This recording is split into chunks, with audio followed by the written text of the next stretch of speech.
Bismillahirrahmanirrahim. Assalamu alaikum. My name is Hassan and today we are going to print selected data from worksheet in Microsoft Excel. Before starting work, it's my request, please subscribe my channel. Thank you. Now back to our work. So this is our sheet 1 and you see multiple records. So we are going to print selected or specific record. Now select some record. So we select this section and we want to print this section also, this data or cells. Now press Ctrl. So we press Ctrl.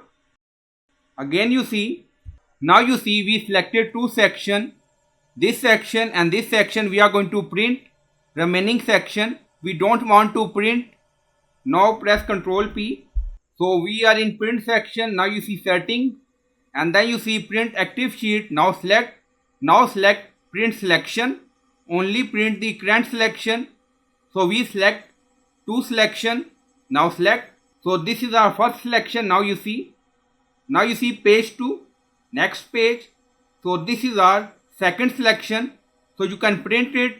So I hope you like this video. Please like, comment, share, subscribe. Thank you for watching.